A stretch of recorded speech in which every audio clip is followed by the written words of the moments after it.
The man at the center of the log was named Foreman Graevar. Not a soldier, not a priest, just a third-generation miner whose entire existence was measured in tons of ore shipped and shifts completed. Damar's wake was his life, a barren, solar wind-scoured rock, valuable only for the rare veins of adamantine that ran through its deep crust. For 50 years, the colony had clawed its existence from the stone, a testament to human stubbornness. Normal for Graevar was the deep-core rumble of the drills, the taste of recycled air, and the constant, grinding pressure of meeting the Munitorum's quota. He was a practical man, a man who believed in rock, in steel, and in the numbers on his data slate. For weeks leading up to the incident, the lowest levels of the mine, Section Gamma, 30 kilometers down, had been reporting anomalies, sensor ghosts flitting at the edge of the Auspex arrays, vox static that seemed to have a faint, chilling rhythm. The local tech adepts dismissed it as the machine spirits growing restless in the deep dark, a common enough occurrence. It was noted and ignored. The first true irregularity, then, was not a monster or an omen, but an absence. Drilling Head 17, at the very deepest point of the mine, went silent. No seismic spike, no vox distress call, just silence. The diagnostics, which Graevar monitored from his office on the surface, read perfectly normal one moment, and the next they simply reported complete system shutdown. No error code, no power failure warning. It was as if the machine had ceased to exist in the space between one data pulse and the next. Graevar, annoyed by the break in productivity, took a small team, 2 veteran miners and a young, nervous tech adept named Rice, on a transport elevator into the abyssal dark to investigate. The descent took 2 hours. As they dropped, the miners, men who knew the rock like the lines on their own hands, noted the walls were changing. The familiar strata of granite and basalt gave way to something else, a black, perfectly smooth substance that absorbed the light from their lumens and felt unnaturally cold to the touch. It wasn't rock. It felt manufactured, seamless. The ambient hum of the planet's core faded away, replaced by a profound, listening silence.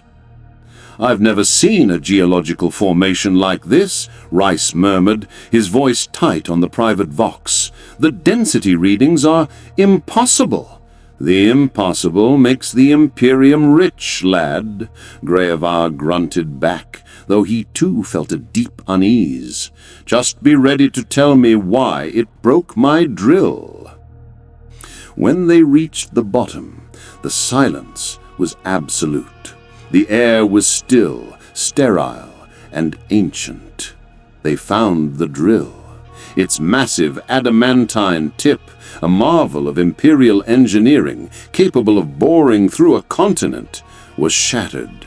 Not worn down or broken, but flaked away, as if its molecular bonds had simply been instructed to let go. It looked like brittle glass. Before the ruined machine was an opening, a perfect archway, leading into a cavern that was on no geological survey. It hadn't been drilled or blasted. It simply was.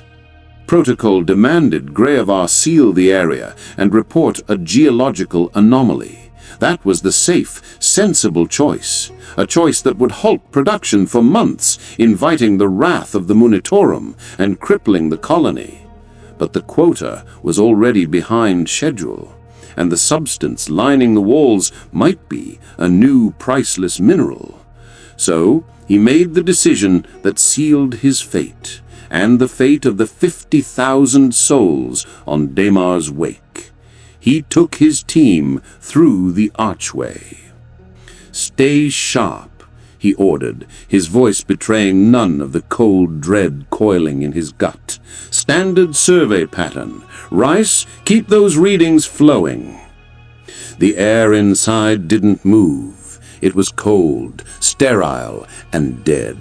The cavern was vast, a perfect sphere, and its walls were lined with thousands upon thousands of deep alcoves. In each alcove stood a metal figure, humanoid in shape, frozen in a silent vigil.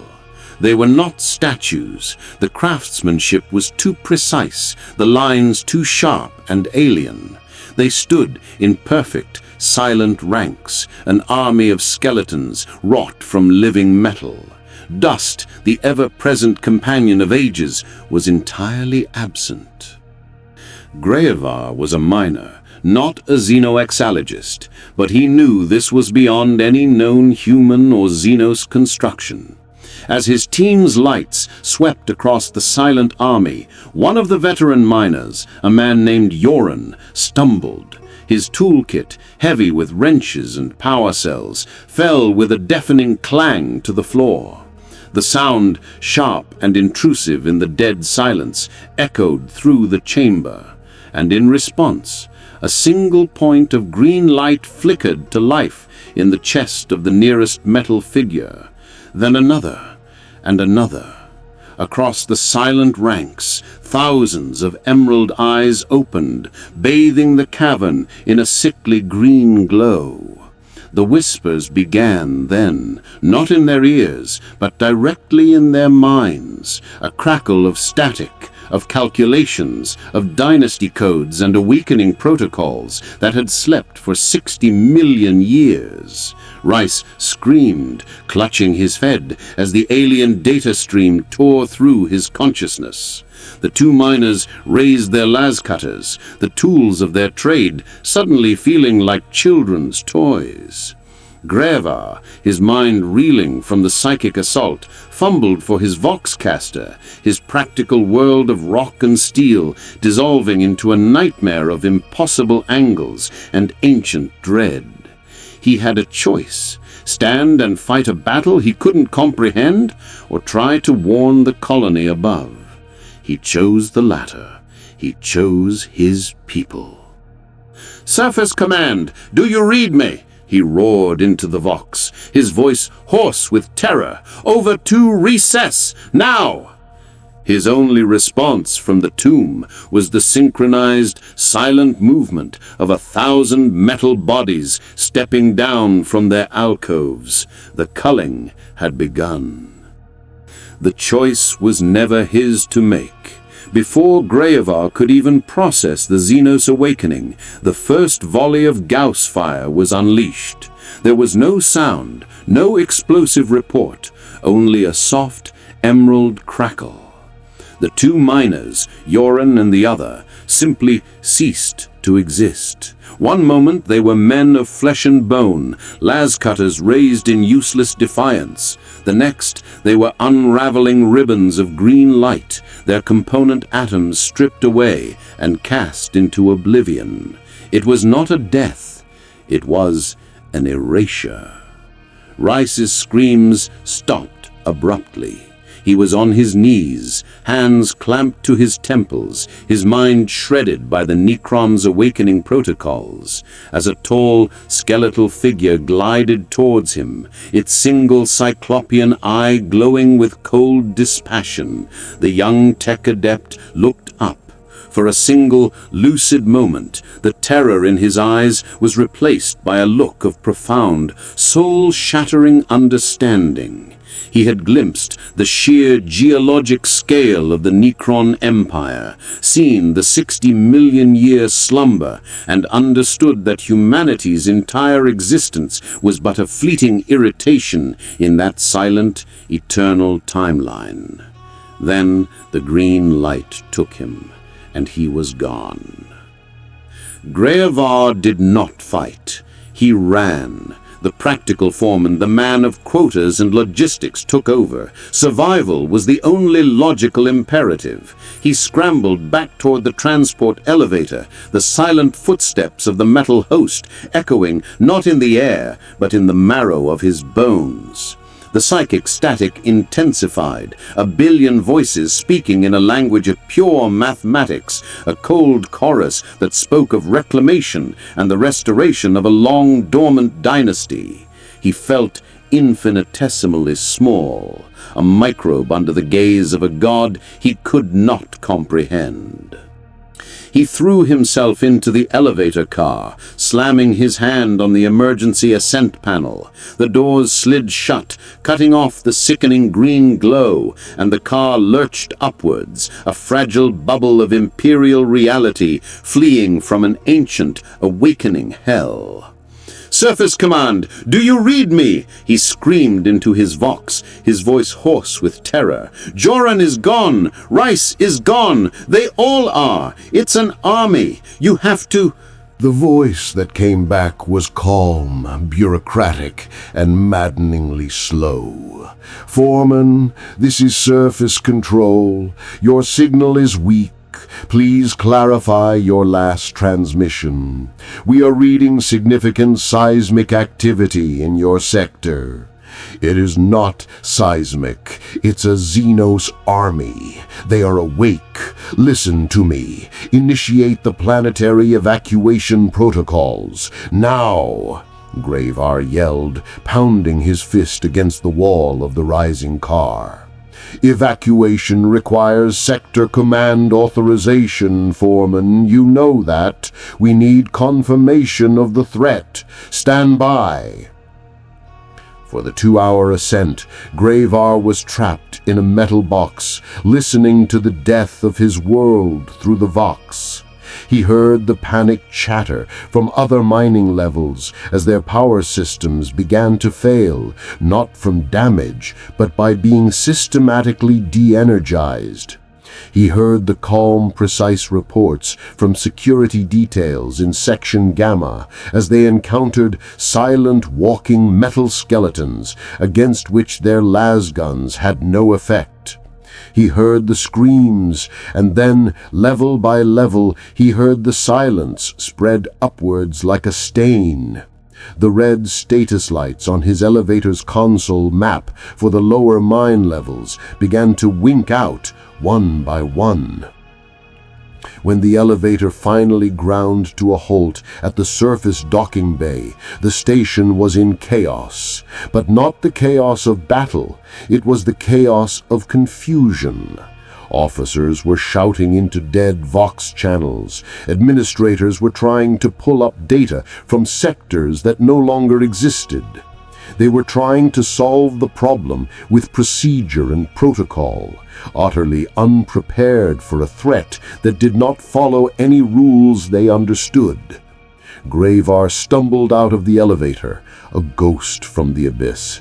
He grabbed the arm of the station commander. "Get them to the ships," he rasped, his eyes wide with horror. "The ore freighters, the private charters, anything. Get them off this rock." Before the commander could respond, the main lights in the command center flickered and died, replaced by the eerie red glow of emergency lighting. A deep, resonant hum vibrated through the rockcrete floor, a sound that felt older than the planet itself. On the main pit screen, a live feed from the colony's central power generatorium showed the impossible. A vast pyramidal structure of black metal had just phased into existence, displacing tons of rock and machinery as if they were nothing more than air. It floated silently above the generator, its surface shifting with green energy. That's when Gravar understood. They weren't just killing them, they were systematically dismantling the colony's ability to exist. Power, communications, defense grids, they were turning the entire planet off. He shoved his way through the stunned command crew to the Master Colony Vox station, the one with the power to broadcast to every loudspeaker, every hab unit, every personal data slate on Damar's wake. He looked at the colony-wide schematic on the screen before him. He saw the Necron forces advancing from the minehead. They weren't a disorganized horde. They moved in perfect silent phalanges, their lines as straight and ordered as a circuit diagram. They weren't rampaging. They were methodical. He watched as one phalange reached the colony's primary hydroponics bay, and instead of destroying it, simply stood guard as smaller scarab constructs swarmed in and began to atomize the organic matter within, turning a verdant farm into sterile dust. His final revelation came in that moment. The horror was not in their malice, for they had none. The horror was in their indifference. They were not conquerors come for war. They were custodians returned to a long-neglected estate to find it infested with vermin. He keyed the broadcast open. His voice, when it came, was not a scream of defiance or a prayer for salvation. It was the quiet, broken whisper of a man reporting one last terrible truth. This is Foreman Gravar. My friends, my family, we are not being invaded. We are being tidied. The broadcast cut to static. That was the last authenticated transmission from Damar's wake. The official record, as I said, states the Cadian 53,248 souls were lost to a geological instability incident, a convenient, sterile lie. It makes no mention of Foreman Gravar or his chilling final report. It certainly does not mention that 3 weeks later, a Deep Space Navy listening post in a neighboring system registered a single powerful broadcast originating from the now-dead world of Damar's wake. It was a sequence of binary code that, when translated by the tech magi of Mars, repeated a single phrase over and over. Interference removed. The silent king's domain is clean. You see, the Imperium is built upon a foundation of necessary lies.